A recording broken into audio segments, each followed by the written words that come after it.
Masechet Yebamot, Daf Yudbet Amud Bet, on va commencer par Yudbet Amud Aleph, au troisième tiers de la page.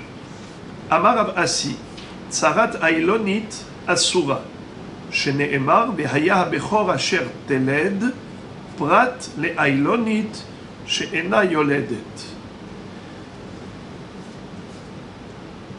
Rav Asi nous enseigne que la Ailonite, une femme qui ne peut pas enfanter, qui n'a même pas les signes de puberté, des signes féminins, n'a pas de poitrine, elle a une voix grave comme un homme, donc elle est aïlonite. D'ailleurs, le mot aïlonite a pour racine aïl, qui en araméen se dit dukhra. Dukhra qui veut dire zachar. Elle est plus masculine que féminine.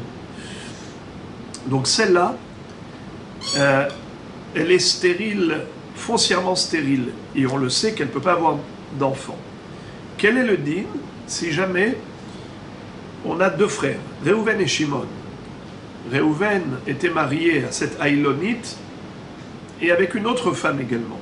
Et il est décédé, donc Shimon aurait dû faire Iboum, mais comme nous dit maintenant Rav Asi, ce qui est évident, c'est qu'il ne peut pas faire Iboum avec la aïlonite, parce qu'elle ne peut pas avoir d'enfant, et l'objectif premier du Iboum, c'est de donner une pérennité à son frère qui est décédé, sans laisser de progéniture.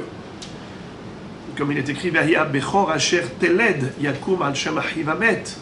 Mais si elle ne peut pas donner naissance à un enfant, donc on ne peut pas atteindre l'objectif du Hiboum. Donc c'est sûr qu'elle, elle est exclue du Hiboum.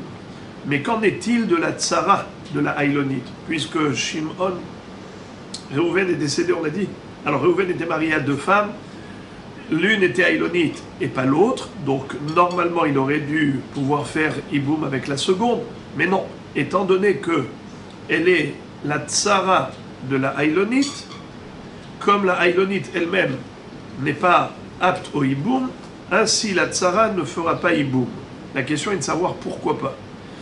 Ok, pour la aïlonite elle-même, Ve'aya bechor asher teled. Mais quel rapport avec la tsara? Pourquoi est-ce que la tsara est dispensée du hiboum? C'est difficile de comprendre cela. Rashi donne une superbe explication. Rashi dit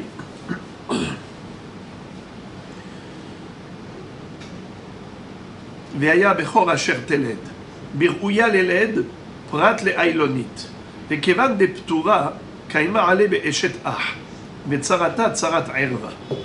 Alors, nous avons déjà appris dans la Mishnah que Hamesh Esre Nashim Potrot Sarotehen, les 15 femmes qui sont considérées Arayot, non seulement qu'elles-mêmes ne sont pas aptes au Hiboum, c'est normal parce qu'on ne peut pas faire une mitzvah assez de Hiboum en transgressant un Issour Karet avec l'une des Arayot, mais même leur Tsara est dispensée du Hiboum. On l'a appris du Pasuk, Litzror. Ishel achota lo tikach litzror legalot ervata aleha bechayeha. Afilo bemakom aleha, qui fait allusion au hibou, comme il est écrit Yebamah yavo aleha, mais il y a une sourde, même avec la tsara, de faire hiboum avec la tsara, comme on l'apprend de litzror. Eh bien, qu'est-ce que nous dit Rashi? Étant donné qu'il n'y a pas de mitzvah de hiboum avec la femme aïlonite, puisqu'il n'y a pas de mitzvah de hiboum, alors le Issour Eshet Ah va ressusciter. C'est-à-dire que par rapport à la Aïlonite, le Issour Eshet Ah est toujours en vigueur. Un homme n'a pas le droit d'épouser sa belle-sœur, la femme de son frère. C'est seulement dans le cas de Hiboum qu'on a permis. Mais sinon, c'est l'une des Harayot. Alors, étant donné que la Aïlonite n'a pas de mitzvah de Hiboum, donc elle a Issour Eshet Ah. Donc la Tsara s'appelle Tsarat Erva, Tsarat Eshet Ah. Métiv Rav Sheshet. Rav Sheshet va objecter, va adresser une objection à Rav Asi. Comment tu peux dire une chose pareille? Que Tsarat Aïlonite, elle est Ptura et même Asura, les Hiboum. Pourtant, il est écrit dans une baraïta Shelosha Ahim Nesuim Shalosh Nashim Nochriot. Imaginons trois frères, Réhouven, Shimon et Lévi, qui avaient épousé trois femmes qui étaient étrangères l'une par rapport à l'autre. Ça veut dire qu'elle n'avait aucun lien de parenté entre elles. Eh bien, si jamais Réhouven est décédé, Umet Ehad Mehem,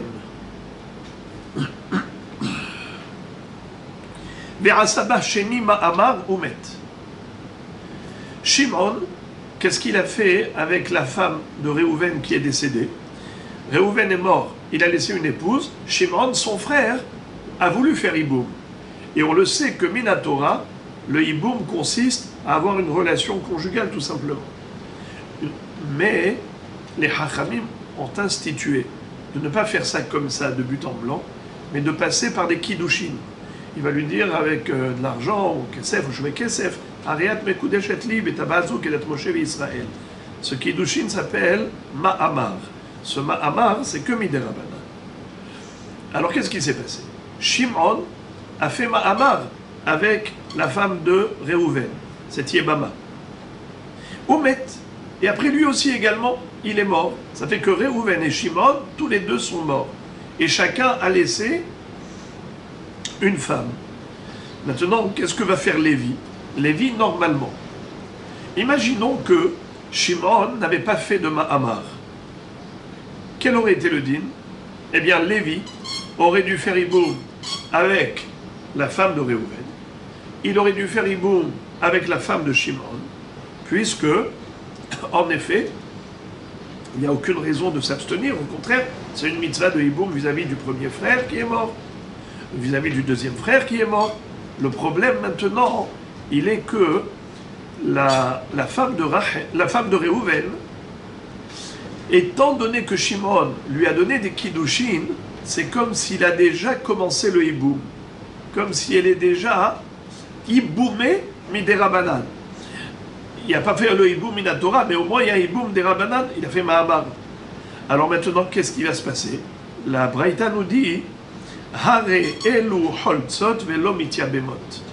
La halakha, elle est qu'il ne pourra pas faire hiboum ni avec l'épouse de Réhouven, ni avec l'épouse de Shimon.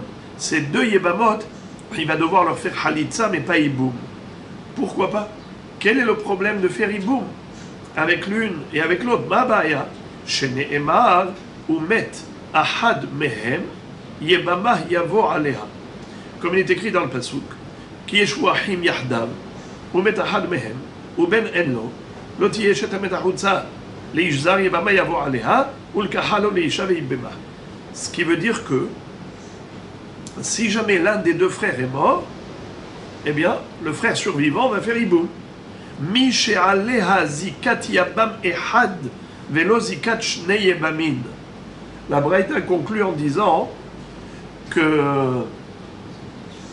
du fait que la Torah ait dit ou met ahad mehem, mashma dafka, si cette femme-là repose sur elle la mitzvah du hiboum par rapport à un frère.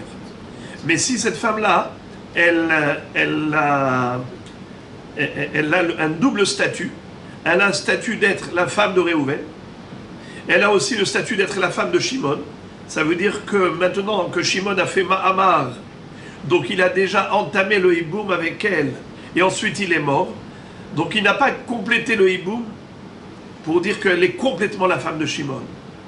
Il a juste commencé en faisant Ma'amar. Donc elle est encore la femme de Réhouven, et elle est aussi partiellement la femme de Shimon. Ça fait que Lévi, il a le devoir de faire hiboum avec cette femme pour deux raisons. C'est parce qu'elle est la femme de Réhouven et elle est la femme de Shimon. Ça s'appelle Zikat Shenei Yebamin. Le devoir de hiboum qui repose sur elle, il est relatif aux deux Yebamim. Or, la Torah a précisé Umet ahad mehem, mi she'alea zikat yabam ehad, velo shnei yebamim. Ça, c'est la Braïta. Vekatane ala. Par rapport à cette Braïta, il est dit. Alors, la version qu'on a, c'est Amar Rabbi Yosef, mais le Masoret Hachas dit qu'il faut dire Amar Rabbi Yossi, le Tana, pas le Emora Rabbi Yosef. Qu'est-ce qu'il dit? Zohi, tsarat eshet ahme'av.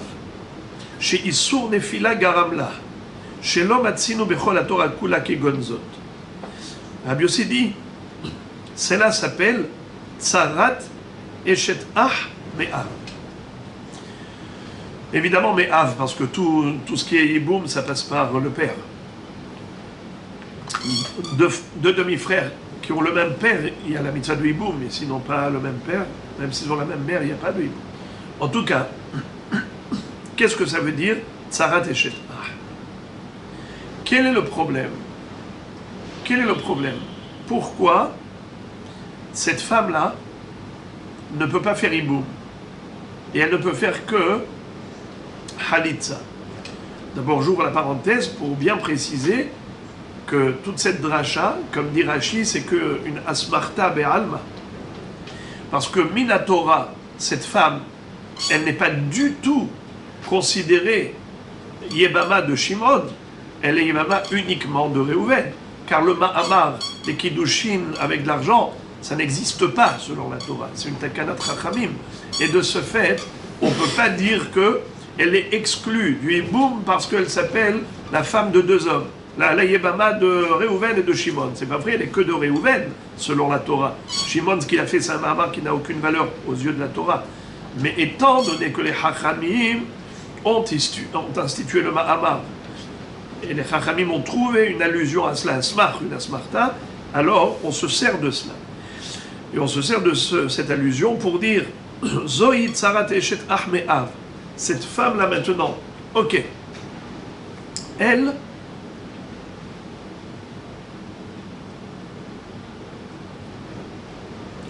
pas seulement,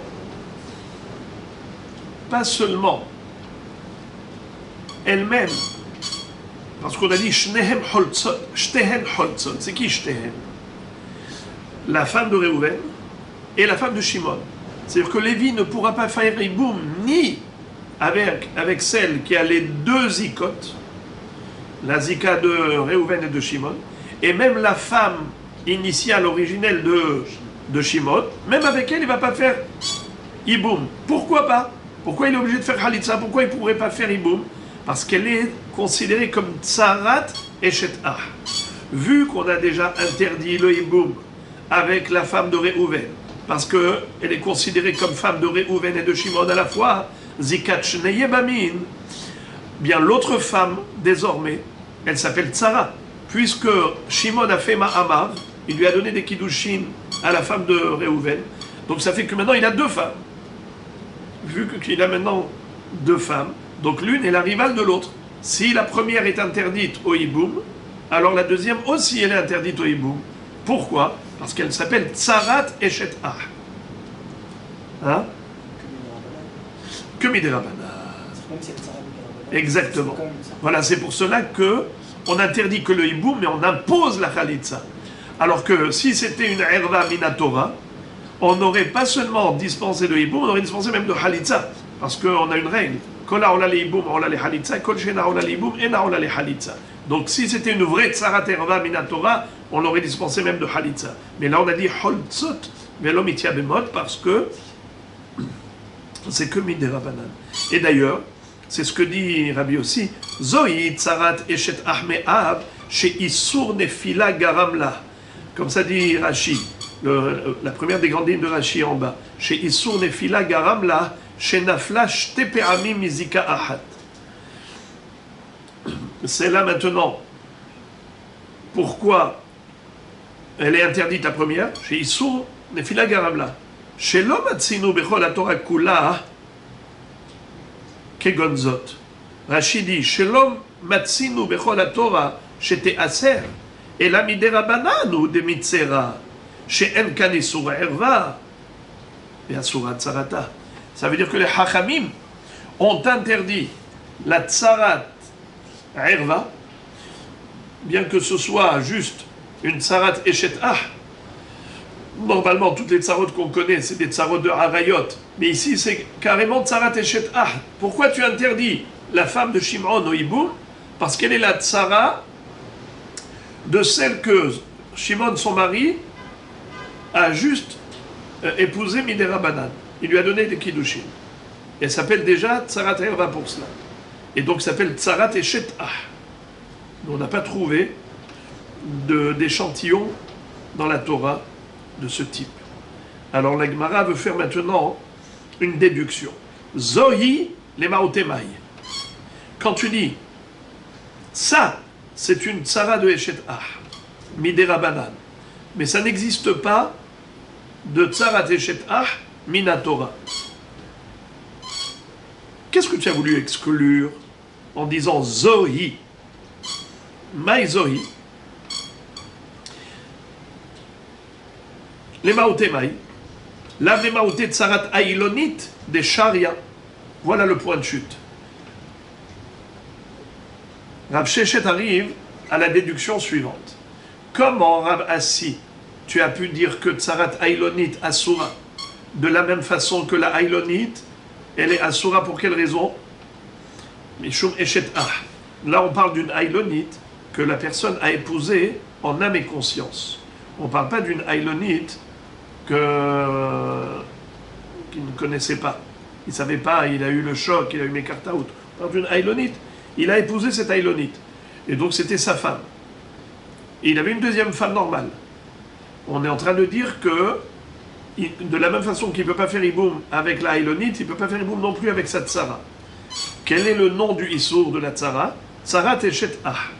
Maintenant, Rav Sheshet est en train de démontrer que ça n'existe pas, ce cas-là de Tsarat Eshet Ah, puisque nous voyons que Zohi, il n'y a que dans le cas de la fameuse histoire des trois frères avec les trois femmes, où là on a dit que, étant donné que la femme de Réhouven porte le statut de deux Iboumim, de deux ikotes, c'est la raison pour laquelle elle ne peut pas faire Iboum, puisqu'elle ne peut pas faire Iboum.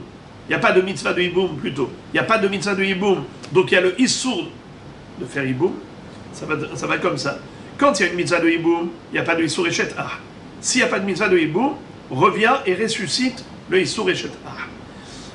Donc c'est la raison pour laquelle on avait interdit même à Lévi de faire Iboum avec la femme de Shimon, parce qu'elle est devenue la tsara de la femme de Réhouven.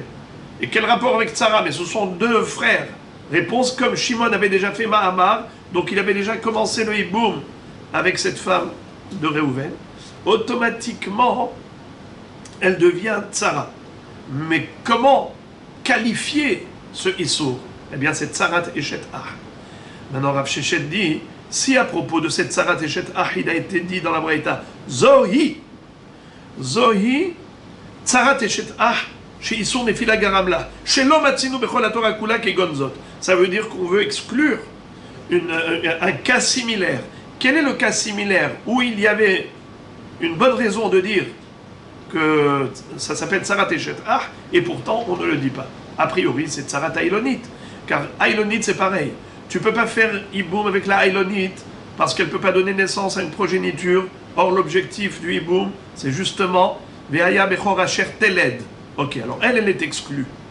Si elle est exclue de la mitzvah du Iboum, donc il y a Issour Eshet Ah. Si il y a Issour Eshet Ah, donc l'autre, c'est Tsarat Eshet Ah. Donc, normalement, on aurait dû dire Tsarat Eshet Ah.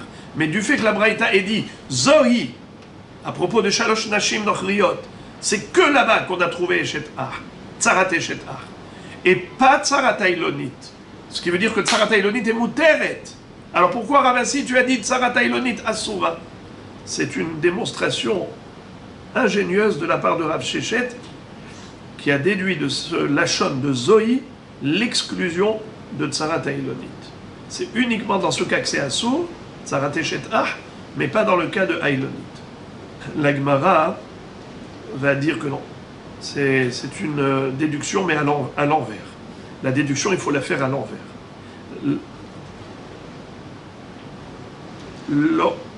Comment c'est écrit? Lo. Les maouté tsarat aïlonit des asira. Toi, comment tu as fait la déduction? Tu as dit les maouté tsarat aïlonit des sharia. Sharia, ça veut dire permise. Non, au contraire. Tu devrais dire les maouté tsarat aïlonit des asira.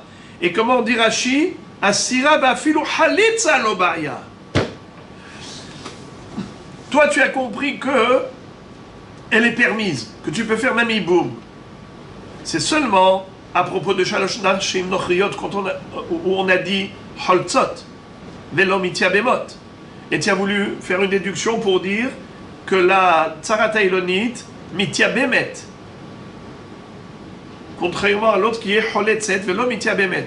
Il dit non, c'est pas cela la déduction qu'il faut faire. La bonne déduction, c'est de dire, dans les shalosh nashim nochriot, il y a hiyuv de halitza. Mais à propos de tsarat ailonit, il n'y a même pas de hiyuv de halitza. Rien du tout. Ni iboum ni halitza. Parce que le iboum est interdit, même la halitza n'est pas nécessaire. Hein? Parce que c'est minatora. C'est ça toute la différence. C'est que ailonit, elle est exclue du iboum minatora, alors que la femme de Réhouven, par rapport à Lévi, elle n'était pas exclue du iboum minatora, c'était que midirabanan, puisque Shimon avait fait un mahama. C'est toute la différence.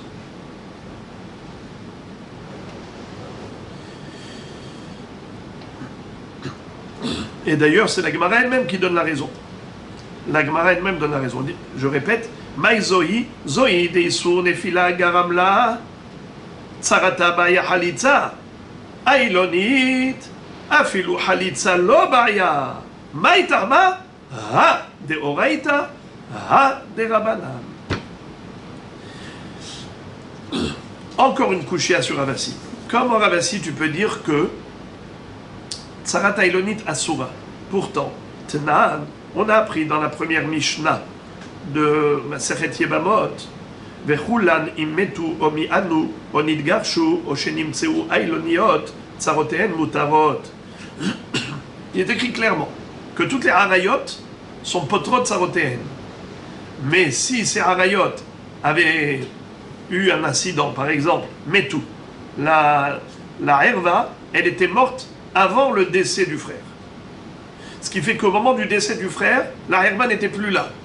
Dans tout le groupe de femmes qui restaient comme veuves, il n'y a pas de herva. Alors elles sont toutes permises au hiboum. Quand est-ce qu'on dit que la herva, elle est poteret sarata mina hiboum? C'est seulement si au moment de la mort du frère, elle était présente. Mais si elle-même, elle était déjà morte auparavant, donc il n'y a aucun problème de faire hiboum avec les tsarot. Ou bien par exemple, nidgarsha. Si la herva, elle avait déjà reçu son guet bien avant la mort du frère, il n'y a aucun problème, on peut faire hiboum avec les tsarot. Ou encore mi-anu, si elle avait fait un mi-un. Elle était petite, elle a fait un mi-un, c'est comme Gerushin. Ou encore nimtset ailonit. Qu'est-ce que nous dit la Mishnah? Si jamais l'une des femmes du défunt s'est avérée ailonit, alors, dans ce cas-là, les autres femmes peuvent faire hiboum. Elles, non, les autres, oui. Alors, comment Ravasi peut contredire la Mishnah? Réponse, la kashia. Kan she ikirba, kan shelo ikirba. Il y a une différence entre ailonit et ailonit. Lorsque le mari avait épousé cette femme en âme et conscience, il savait qu'elle était ailonit. Alors dans ce cas-là, il n'y a pas de mekartaout. Toutes les autres femmes sont pturot minaïboum. Si jamais il décède, eh bien toutes les autres femmes s'appellent tsarat ailonit. Et c'est de cela que parlait Rav Assi en disant tsarat ailonit asur. Tandis que la Mishnah qui a dit Oh shenimtset ailonit tsaroten mutarot, la tsara est muteret, parce que là-bas on parle de mekartaout. Étant donné que le bonhomme, quand il s'est marié avec cette ailonite, il ne savait pas qu'elle était ailonite. Ce n'est que plus tard qu'il a découvert tous ces simanim et que, par exemple, il s'est marié avec elle quand elle était petite. Le père de la fille lui a dit « Tiens, marie-toi avec ma fille. » Quand elle est petite, on ne peut pas savoir. Elle a grandi, hop, on voit qu'elle a tous les simanim de ailonite. Ça, c'est mekartaout. Exactement. Donc, de oraita, mi de oraita, les kiddushin ont été exclus. Ça veut dire qu'ils ont été annulés. Rétroactivement, il s'avère qu'elle n'a jamais été mekuddeshet. Et donc, minatora, ce n'est pas sa femme. Puisque ce n'est pas sa femme, donc les autres ne s'appellent pas la rivale de cette ailonite. Elle n'a jamais été rivale, puisque l'ailonite n'a jamais été l'une des épouses. Et la Gemara dit Daikanami. En fait, c'est précis. Cette réponse, elle n'est pas sortie du chapeau. En fait, c'est une vraie réponse. Pourquoi? Parce que le lachon de la Mishnah est précis. Des katané chez Nimtseu. Velo katane shehayu, shmamina, comme il est écrit.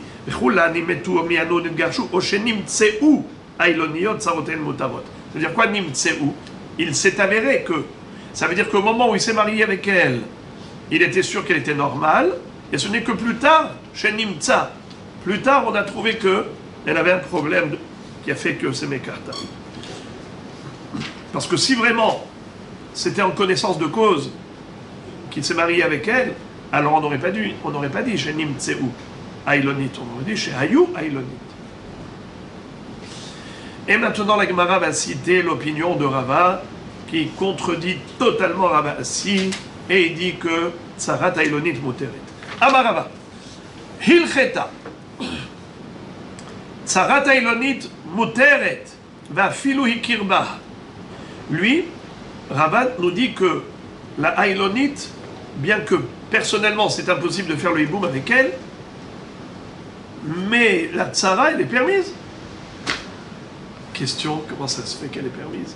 Pourtant, en plus, Ikirba, ça veut dire quoi Ikirba? C'est qu'il était vraiment marié avec elle. Encore dans la Mishnah, on a dit que Tsaroten Mutarot, pourquoi? Parce que lui ne savait pas au moment du mariage qu'elle était Ailonite, il a découvert ça que plus tard, donc il s'est avéré que c'était un Mekartaout, donc elle n'a jamais été mariée avec lui, c'est Ailonite. Donc les autres ne s'appellent pas Tsarat Ailonite. Il y a une forme de Tsarat Ailonite, mais dans le fond, elles ne sont pas Tsarot Ailonite. Donc c'est la raison pour laquelle Tsaroten Mutarot. Mais là, Rava te dit, Afilu Ikirba. Bien que le bonhomme savait qu'elle était Ailonite, et tout de même il a épousé, en connaissance de cause. Alors, les autres s'appellent Tsarat Ailonite. Tsarat Ailonite, elle doit être interdite. Comment ça se fait que Rava permet? Alors Rashi donne un pirouche lumineux au nom du Halachot Gedolot. Allez, on va le lire. Il cheta tsarat ailonit muteret. Ve'afal gavdi kirba achiv. Ve'havia ishto. Lo mitzerat tsaratah mishum tsarat abat. Dechi asara hamanat tsarat erva. Bemakom mitzvah ou de asara. Veha, kevan de ailoniti. De belav erva nami lo hazia liibum. Have tsarata. Tsarat erva shelo bemakom mitzvah. Car mefourage be'alachot gedolot. C'est extraordinaire ce pirouche. L'explication c'est que à quoi ressemble la tsarat ailonite? Elle ressemble à tsarat erva shelo bemakom mitzvah. Nous avions déjà appris longuement que tout ce que la Torah a interdit au niveau des tsarot, c'est seulement tsarat erva bemakom iboum, bemakom mitzvah. Par exemple, on a deux frères, Réhouven et Shimon. Réhouven avait une fille et il a donné en mariage à son frère Shimon. Shimon avait deux femmes, sa nièce qu'il a épousée, il a le droit d'épouser sa nièce, la fille de Réhouven, et une autre femme. Maintenant Shimon est décédé. Il a laissé deux Yébamot. Réhouven, c'est lui qui doit faire le hiboum normalement. Mais quand il arrive, qu'est-ce qu'il voit? Il voit c'est sa fille. Il ne peut pas faire hiboum avec sa propre fille. Eh bien, il ne pourra pas faire hiboum non plus avec sa tsara. Mais quel est le din, par exemple, si Réhouven avait donné sa fille à un étranger? David, pas Shimon son frère, David, un étranger.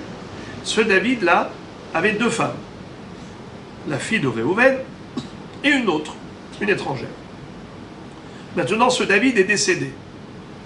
Réhouven, il voit devant lui deux femmes veuves. Sa fille, évidemment, il ne peut pas l'épouser. Mais est-ce qu'il peut épouser sa rivale? Réponse, oui. Pourtant, elle est tsarat erva. C'est vrai. Mais la Torah, quand elle a interdit tsarat erva, c'est que dans un contexte de hiboum, dans un contexte de mitzvah.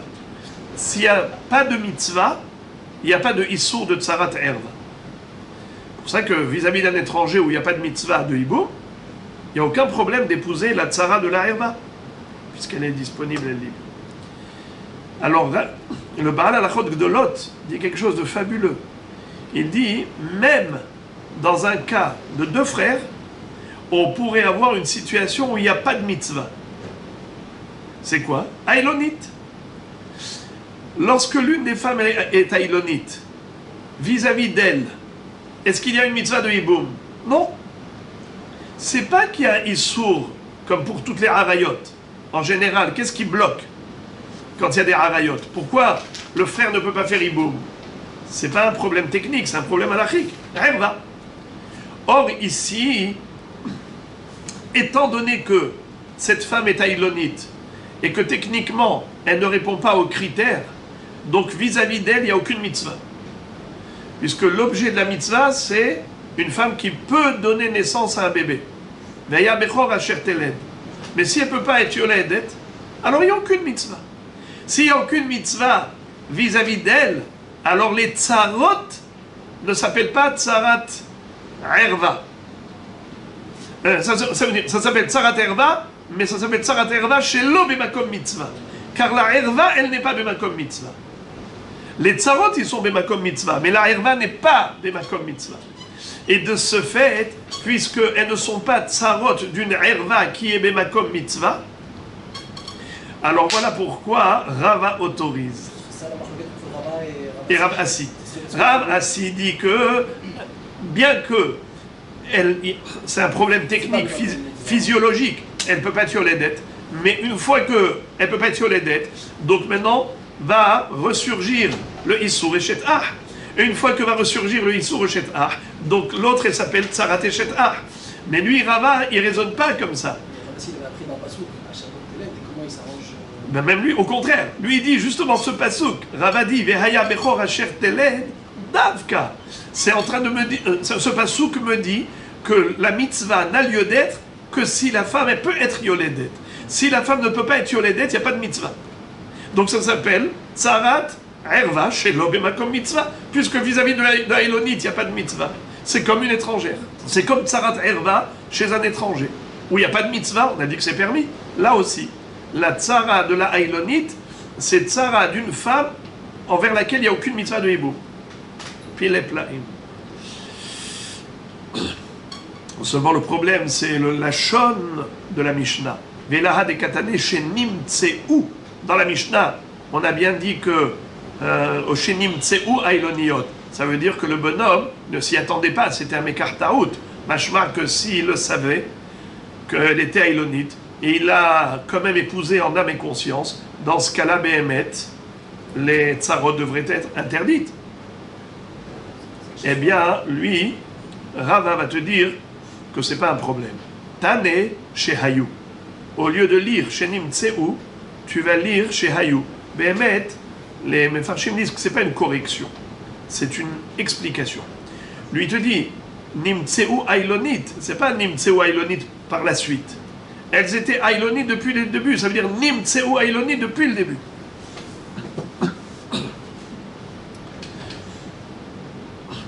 Et la Gemara conclut en disant Kiata Rabin, Amar Rabbi Yohanan, Ahad Sarat Mema Enet, Ve'ahad Sarat Ailonit, Ve'ahad Sarat Marzir Grushato, Kulan Mutarot.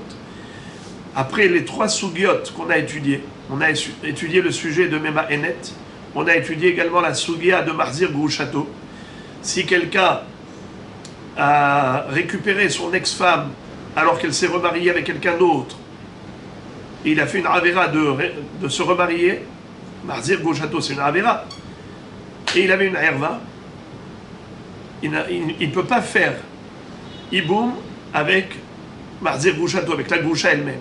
Mais il peut faire, nous dit Rabbi Yochanan, Iboum avec la herva, avec la tsara, pardon, avec la tsara de Marzir Grushato.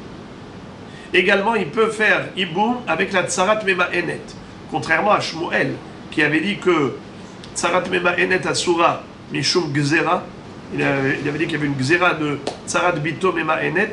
Eh bien lui, Rabbi Yochanan dit, il n'y a pas de problème de faire Iboum avec la tsarat mema enet. Et également, Tsarat Ailonit, il pense comme Rava, contrairement à Rava Assi. Il dit que c'est permis de faire Iboum avec la Tsarat de la Ailonit. Kullan Mutarot. Rabbi Yohanan est complètement Mekil pour toutes ces Tsarot-là. Tsarat Ailonit, Tsarat Memaenet, Tsarat Marzir Grushato. Et maintenant, on va changer de sujet. La Gemara va maintenant interpréter ce qu'on a appris dans la Mishnah On s'en souvient que la Mishnah parlait du mi'un. Parmi les fameuses femmes qui permettent, bien qu'elles soient harayot, elles soient herva, mais il est autorisé de faire iboum avec la tsara. On avait vu, c'était kulan shemetu, o nidgarshu, o mi'anu, o shenimtseu ailoniot. Dans tous ces cas de figure, étant donné qu'au moment du décès, la herva n'est pas là, à part ailonite. Ailonite, comme on vient de voir, c'est pour une autre raison. Mais metu, nidgarshu, o mi'anu, donc avant le décès, la femme n'était pas là. Donc au moment du décès, il n'y a que des femmes permises. Elle ne s'appelle pas Tsarat Herva. Donc on peut faire Iboum. C'est ce qu'a dit la Mishnah. Mais la Mishnah ensuite a ouvert une parenthèse. Et elle dit, tu ne peux pas trouver mi'anu pour certaines des 15 femmes qu'on a mentionnées auparavant. Parmi les Hamesh Esrei Nashim, chez Potrot Tsarotéen, Vetsarot Tsarotéen, Adsof Aola. On avait vu Bito, Bat Beno, Batishto, Bat Bita, Bat Bena, Hamoto, Em Hamiv, Achoto Me'imo, Achot Imo, Achot Ishto, Eshet Ahiv Me'imo, Eshet Ahiv Sheloya Berolamo, Vekalato. On a vu ces 15 femmes. Or, il y en a une, plutôt 3, pour lesquelles la Mishnah va dire impossible de dire mi'anu. C'est qui? Hamoto, Em Hamiv. Sa belle-mère, la mère de sa belle-mère et la mère de son beau-père. Ces 3 femmes-là, tu ne peux pas parler de mi'un. Car le mi'un, c'est quoi? Le mi'un, c'est un refus de la petite qui est mariée en disant au Beddin, je ne veux plus rester avec cet homme.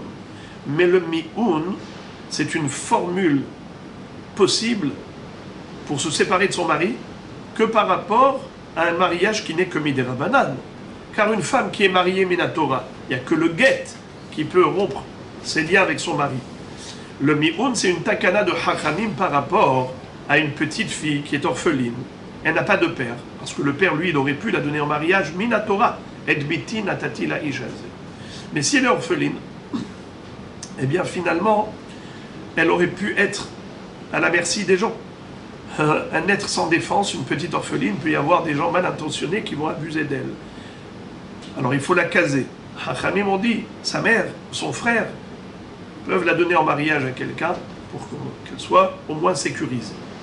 Mais étant donné que ce mariage, il est comme midérabanan, hem amrou, vehem amrou, les Hachamim qui ont autorisé ce mariage, qui ont permis à la mère ou au frère de la donner en mariage, ils lui ont permis aussi à elle d'exprimer son refus. Si jamais ça ne lui convient pas et elle souffre de ce mari, elle peut exprimer son mi'un et c'est comme ça qu'elle sera libérée. Eh bien, le mi'un n'est possible que quand elle est encore petite. Mais si elle a grandi, elle a atteint l'âge de la majorité, elle n'est plus mineure, eh bien dans ce cas-là, il n'y a plus de mi'un possible. Pourquoi? Étant donné qu'elle a accepté de vivre avec son mari, maintenant qu'elle a accepté, eh bien désormais, elle est considérée mariée minatora, désormais il faut un guet. Il ne pourra pas y avoir de rupture avec un mi'un. La rupture ne peut avoir lieu qu'avec un guet. Donc tout mi'un ne peut se faire que quand elle est petite. Alors la Mishnah te dit, si on parle d'une belle-mère, c'est que la belle-mère a eu une fille, puisqu'on parle ici Hamoto, la belle-mère de ce garçon. Donc, il s'est marié avec la fille de sa belle-mère. C'est que la belle-mère ne peut pas faire mi'un, car la belle-mère, elle est forcément adulte, elle est forcément majeure, car une fille mineure ne peut pas avoir d'enfant. Si on a parlé dans la Mishnah de Berulan, She Metu, Onid Garshu, Omi Anu, attention, c'est pas vraiment Kulan, c'est Kulan sauf Hamoto, Em Hamiv. Car dans les autres cas, on peut envisager qu'il s'agisse d'une femme, Herva, qui est petite. Et elle a fait peut-être mi'un avant le décès de son mari. Mais tu ne peux pas parler de mi'un par rapport à ces trois arayot. Hamoto, hamoto, hamiv. Car comment elles vont faire mi'un? Mais elles sont déjà majeures, adultes. Or, le mi'un, c'est possible que pour une orpheline qui est ktana. Tant qu'elle est encore ktana, elle peut faire mi'un, mais pas quand elle est gdola. Or, si on parle d'enfant, c'est que, ça veut dire si elle est belle-mère, c'est que forcément elle a déjà eu un enfant. Si elle a déjà enfanté, c'est qu'elle est déjà adulte, donc elle ne peut pas faire mi'un. Donc, quand on a dit kullan shemi anu, c'est sauf ces trois exceptions, hamoto, hamoto et hamid. Mais la Gemara, je le dis en préambule, pour que ce soit plus clair quand on va l'étudier sur texte, la Gemara va démontrer qu'a priori, c'est faux. Ce préjugé-là, cet a priori est faux. On a dit que une petite ne peut pas enfanter. On va voir tout de suite qu'une petite, oui, peut avoir un enfant. Et si une petite peut avoir un enfant, alors pourquoi la Mishnah a dit qu'il est impossible que sa belle-mère fasse mi'un? Mais si, la belle-mère peut faire mi'un. Si jamais la belle-mère était petite. Comment ça? Eh bien, petite, elle a eu une fille, et cette fille-là s'est mariée avec quelqu'un. Et ensuite, le mari est décédé, et là on a un hibou. C'est-à-dire qu'on a deux frères. L'un est marié avec la belle-mère de l'autre. Et donc, celui qui était marié avec la belle-mère de l'autre, quand il est mort, son frère doit faire hiboum, mais il ne peut pas faire hiboum avec sa belle-mère, c'est une des harayot. Eh bien, même sa tsara, elle est ptoura. La tsara de la belle-mère est ptoura. Mais qu'est-ce qu'on a dit? Que si c'est sa belle-mère, donc forcément elle est âgée. Elle est adulte. Elle est plus que bat mitzvah. Et si elle est plus que bat mitzvah, donc c'est sûr qu'elle ne peut pas faire mi'un. Donc on ne parle pas de mi'un vis-à-vis de la belle-mère. C'est pas vrai. On peut envisager un cas d'une belle-mère petite et qui peut encore faire mi'un. Et c'est ça tout le inyan, le nouveau débat. Tane Rav Bibi, Kameh de Rav Nachman. Rav Bibi a cité une braïta devant Rav Nachman. Shalosh nashim meshameshot bemoch. Ketana, me'uberet, ou menika. Ketana shema tit'aber, veshema tamut. Me'uberet, shema ta'ase ubara sandal. Menika, shema tigmol benah veyamut. Il y a trois sortes de femmes à qui les Hachamim ont autorisé d'avoir une relation conjugale avec leur mari en mettant un mort. Shalosh nashim et shameshot bemor. Normalement, il y a un issour formel de perdre sa semence. Quelqu'un qui, chas shalom, éjacule pour rien, c'est motzi zera levatala. C'est une avéra qui est tellement grave que le Dor HaMaboul, la génération du déluge, a mérité d'être anéanti à cause de cette avéra. D'ailleurs, les deux premiers enfants de Yehuda, Er et Onan, sont morts pour cette raison. Motzi Zera Levatala. Il y a des cas de figure exceptionnels où les Hachamim ont autorisé à la femme de mettre à l'intérieur du vagin un mort, un tissu ou du coton, pour empêcher le zéra de l'homme d'atteindre l'utérus pour pas qu'elle tombe enceinte. C'est un contraceptif. Et pourquoi? Parce qu'il y a un danger. Alors c'est qui ces trois femmes? Ketana, Merouberet ou Menika. La Ketana, Shema Tita'aber, mais Shema Tamut. La petite, c'est parce qu'elle risque de tomber enceinte, et si elle tombe enceinte, elle risque de mourir. Merouberet, une femme qui est déjà enceinte, elle a le droit de mettre un mort. Pourquoi? Shema Ta'ase Ubara Sandal, de peur qu'elle ait encore un nouveau bébé, alors qu'elle était déjà enceinte, elle va avoir un deuxième fœtus, et l'un va écraser l'autre, il va l'aplatir, comme sandal, comme un soulier, comme une semelle. Menika, la femme qui allaite son bébé, pourquoi elle a le droit de mettre un mort quand elle a une relation avec son mari? C'est Shema Tigmol Benah Viyamut. Car on le sait qu'une femme qui allaite, si jamais elle tombe enceinte, eh bien le lait va s'arrêter. Or, son bébé, il se nourrit du lait maternel. Si elle n'a plus de lait parce qu'elle est tombée enceinte, elle met en danger son bébé. Voilà les 3 exceptions. Bien qu'en général, il y a Issour Gamour de perdre son zéra, mais dans ces 3 cas, Hachamim ont dit qu'elle a le droit de faire entrer à l'intérieur du vagin ce mort pour l'empêcher de tomber enceinte. Tosfot ne sont pas d'accord avec Rashi qui a donné cette explication. Et ils disent que non, il n'est pas question d'autoriser ces 3 femmes, Ktana, Merouberet ou Menika, de mettre un mort. Pourquoi? Parce que dans ce cas-là, le zéra de l'homme, quand il va sur le coton, c'est comme s'il allait sur Etzim va Avanim. C'est mamash comme s'il éjaculait sur des pierres, sur du coton, c'est quoi ça? Et donc il n'est pas question d'autoriser. Alors que faire pour le Pikuach Nefesh? Parce qu'on vient de dire maintenant que la raison pour laquelle c'est permis, c'est par rapport au Pikuach Nefesh. Il dit que la kavana du mort, c'est que la femme va utiliser ce tissu après la relation conjugale pour s'essuyer, pour retirer du vagin tout le zéra qu'elle a absorbé pour ne pas tomber enceinte. Donc la différence entre Rashi et Tosfot est la suivante. Selon Rashi, ici on est en train de parler d'une autorisation par rapport au risque de Pikuach Nefesh, puisque cette femme doit vivre avec son mari. Alors on autorise son mari d'avoir une relation avec elle, bien qu'elle ait mis un mort à l'intérieur. C'est une autorisation, de manière exceptionnelle, pour pas qu'il y ait Pikuach Nefesh, pour pas qu'il y ait Sakanat Nefesh.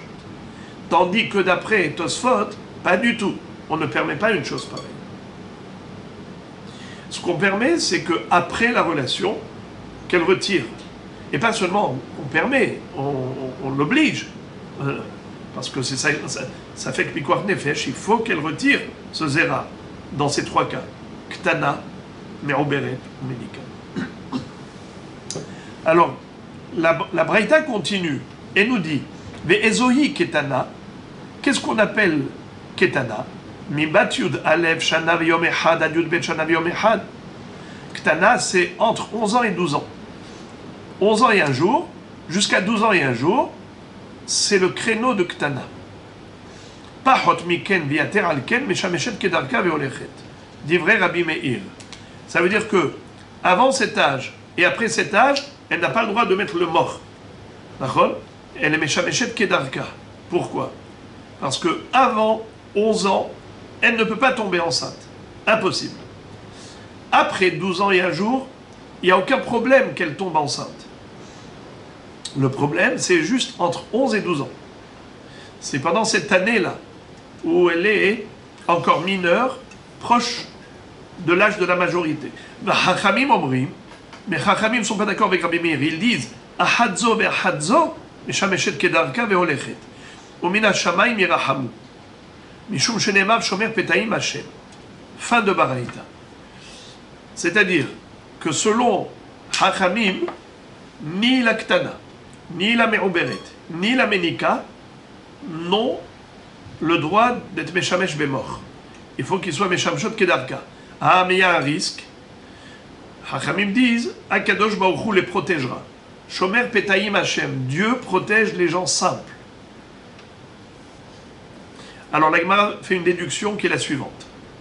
Mi deka amar shematit aber ve shematamut miklal dika ktana demit abra velo meta.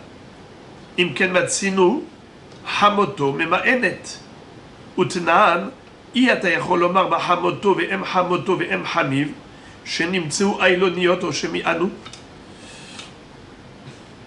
Voilà donc la question que la Gemara pose sur la Mishnah. Tu vois ici qu'il est dit que la Ktana, pourquoi elle a le droit de mettre un mort, d'après Rabbi Meir, Shema titaber, ve Shema tamut. Il y a écrit 2 fois le mot Shema, de peur que. de peur qu'elle tombe enceinte et de peur qu'elle décède parce que son corps n'est pas suffisamment grand et suffisamment fort et apte à la gestion d'une grossesse. Quand elle porte ce bébé, elle risque de mourir. Mais étant donné qu'il n'est pas dit Shematit Aber Vetamut, il est écrit Shematit Aber Veshematamut, ça veut dire qu'il est possible qu'elle soit Merouberet et qu'elle ne meure pas. C'est juste un risque. C'est-à-dire que parfois, une petite peut mourir à cause de la grossesse, parfois, elle survit à sa grossesse et elle aura un bébé, elle va enfanter normalement. Alors, dans ce cas-là, si tu me dis qu'il est possible qu'une petite ait un bébé, alors pourquoi tu as dit qu'il est impossible que Hamoto Vem Hamif fasse Mi'un? C'est pas vrai? Voilà. Voilà que la belle-mère, elle peut être sa belle-mère et pourtant elle est petite. Ima, réponse. Alors en fait ici, pour expliquer le cas de Hamoto, qui peut faire Mi'un, c'est un cas très complexe. Je préfère le laisser pour la fin, parce que pour l'instant on garde ça. Tu vois que Hamoto, elle peut être petite et donc faire Mi'un. Comment la Mishnah dit le contraire? Alors la Gemara de répondre Ima, Shema Titraber Vetamut. Il ne faut pas dire deux fois Shema, il faut barrer un Shema. Shema Titraber Vetamut. En effet, il n'est pas possible du tout d'envisager qu'une Ktana ait enfanté. Et donc c'est pas possible que Hamoto fasse Mi'un. Car Mi'un, c'est quand elle est Ktana, et une Ktana ne peut pas enfanter tout simplement. Donc Shema Titraber Vetamut. De Amar Rabba Bar Levaï, Gevul Yeshla. Comme Rabba Bar Levaï l'a dit, que la femme, elle a des étapes dans sa vie. Kodem Azmanazé Namitraberet Kolaika. Avant 11 ans et un jour, elle ne peut même pas tomber enceinte. Toch Azmanazé Himmeta Verobaramet. Entre 11 ans et 12 ans, elle et son bébé mourront si elle tombe enceinte. Les Harazmanazé Hihaya Verobarahai. Après 12 ans et un jour, eh bien, si elle tombe enceinte, elle vivra et même son bébé. La Gemara pose encore une question, elle dit Eni. Ah bon? Ve'atane Rabba Bar Shmuel, I atayachol lomar bahamoto, ve'em hamoto, ve'em hamiv, shenimtseu ailoniot, o shemi anu, shekvar yaldu. Qu'est-ce que ça veut dire? Rabba Bar Shmuel, il a dans sa braïta, shemi, il dit c'est impossible que hamoto puisse faire mi'un. Pourquoi? Shekvar yaldu.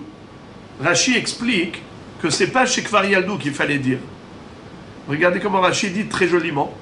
Shekvar yaldu. Midetale tama bavalad miklal de ktanaï. De i lav ktanaï litne shekvar gadlu. Si be'emet, c'était une question d'âge, alors pourquoi est-ce que tu parles d'enfantement? Tu aurais pas dû dire Shema Yaldu. Pardon, Shekvar Yaldu. Tu aurais dû dire Shekvar Gadlu. Si tu conçois qu'une petite ne peut pas enfanter, il faut obligatoirement qu'elle soit grande. Alors pourquoi tu as dit que Ifshar Lomar Behamoto Mi'un Shemi Anu? Parce que Kvar Yaldu. Ne dis pas Kvar Yaldu, dis Shekvar Gadlu. Parce que ce qui importe, c'est l'âge de la majorité. C'est pas l'enfant qui est la référence. La référence, c'est l'âge, mineur ou majeur. Le mi'un est possible pour une mineure et impossible pour une majeure. Alors si tu me dis que elle ne peut pas faire mi'un quand elle est majeure, pourquoi tu as fait dépendre l'impossibilité de faire mi'un pour la belle-mère? C'est parce qu'elle a déjà donné naissance à un bébé. Mais non, le fait qu'elle ait donné naissance à un bébé, c'est juste une preuve qu'elle a grandi. Alors dis, parce qu'elle a déjà grandi, chez Kvar Gadlu. Et la mashma, en disant chez Kvar Yaldu, ça veut dire que Bémet elle est Ktana. Et quand même, elle a été yoledet. Et elle ne peut pas faire mi-un, parce que kvar yaldou. Alors, en tout cas, c'est le contraire de ce que tu as dit. Tu as dit que une petite ne peut pas avoir un enfant. C'est impossible. Si elle tombe enceinte, elle meurt à coup sûr, comme on vient de dire.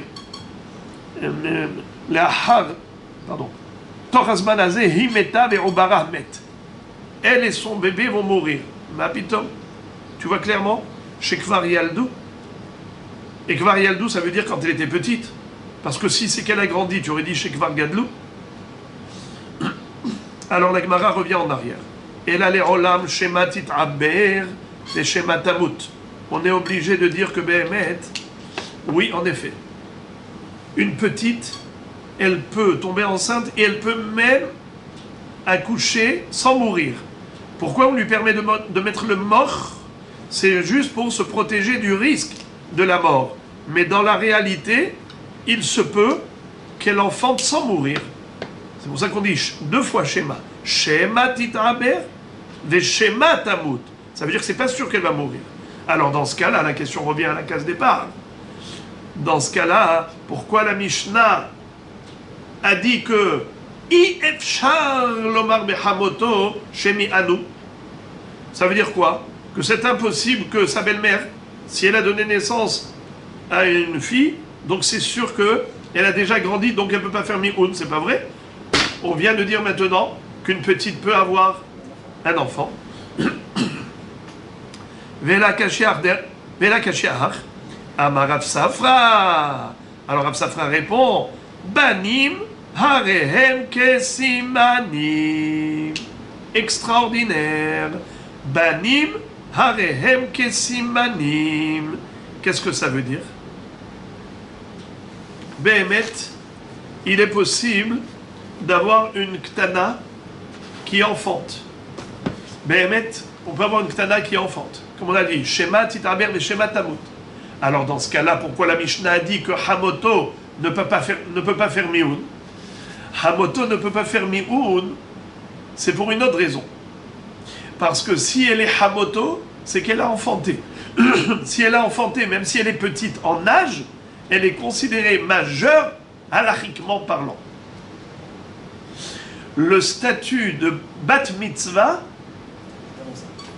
est avancé. Banim arem kesimanim. C'est quoi simanim? C'est les poils qui sont des signes de puberté. Généralement, il faut déjà qu'elle ait l'âge et aussi qu'elle ait des simanim. Des poils au niveau de l'appareil génital, ce sont des simanim. Eh bien, les enfants sont considérés comme des simanim. Et donc c'est possible qu'elle soit Ketana, elle est enfantée alors qu'elle est Ketana. C'est pour ça que la Meshameshet, la Ktana Meshameshet, elle est Meshameshet Bémor, pour pas tomber enceinte, pour pas courir de risque. Sous-entendu qu'elle peut enfanter. Alors dans ce cas-là, si elle est Ktana, pourquoi tu as dit qu'elle peut pas faire mi'un? Eh bien, elle peut pas faire mi'un parce que halachiquement parlant, si elle a enfanté, banim arem kesimanim. Des id de amre, banim adif simanim. Et il y a ceux qui disent que banim c'est encore mieux que simanim. Qu'est-ce que ça veut dire encore mieux que simanim? On a une discussion à propos des simanim. Est-ce que torzeman kil aharzman, c'est dans ma Masachet Nida. On a un grand débat à propos des simanim. Si une fille ou un garçon avait des poils au niveau de l'appareil génital, mais avant l'âge, c'est-à-dire dans l'année qui précède l'âge de la majorité. Par exemple, pour un garçon, entre 12 et 13 ans. Pour une fille, entre 11 et 12 ans. Quand c'est avant 11 ans et qu'elle a des poils, c'est pas considéré du tout comme des simanim, c'est comme une verrue, c'est comme un grain de beauté. Tandis que dans cet âge-là, il y a ceux qui disent que torzeman kil aharzman, c'est comme des poils qui arrivent après 12 ans. Alors, idéamre banim adif et simanim. C'est que les simanim, il faut attendre l'âge de 12 ans, donc 12 ans plus simanim. Mais les simanim, c'est mieux que, les banim, avoir un enfant, pour la petite, c'est encore mieux que des simanim. C'est que même avant l'âge, tout le monde est d'accord qu'elle est considérée comme de là. Les maïnafkamina, quelle différence si on dit que mo simanim ou adifé mais simanim, c'est ce qu'on vient de dire. Des afil ou les Rabbi Yehuda des Amar, ad shir behashahor, bebanim modé. Voilà. C'est que Rabbi Yehuda dans Masechet Nida, il nous dit que une petite, elle peut faire mi'oun, même si elle a 12 ans, même si elle a des poils, tant que l'orabé à shahor, il faut qu'il y ait plus de noir que de blanc. Ça veut dire qu'elle ait beaucoup de pilosité pour qu'elle soit considérée Gedola. Eh bien, lui, il est d'accord, Rabbi Yehuda, que si elle a eu des enfants, eh bien, la Leda est considérée comme Gadlut, et la fin, les Rav Zevid Amar, En banim belo simanim. Impossible d'avoir des enfants si elle n'a pas eu déjà les poils. Et de ce fait, si elle a enfanté, c'est sûr qu'elle a eu les simané Gadlut. Et la Gemara du Venivdok. C'est quoi cette histoire-là? Que les banim, si elle a enfanté, ça veut dire qu'elle a eu des poils. Ben, regarde si elle a des poils. Nivdok. Haishinan shemanashu. On craint que peut-être les poils, elle en avait, ils sont tombés. La Gemara dit Hani haleman de amar hosheshin. Et là, les man de amar en hosheshin maïka les memar. Encore d'après celui qui dit que Behemet, il y a lieu de craindre. Est-ce que les poils sont tombés ou pas? Mais celui qui dit que non, ça n'existe pas. On ne craint pas une chose pareille. Ça veut dire que si elle n'en a pas, elle n'en a pas.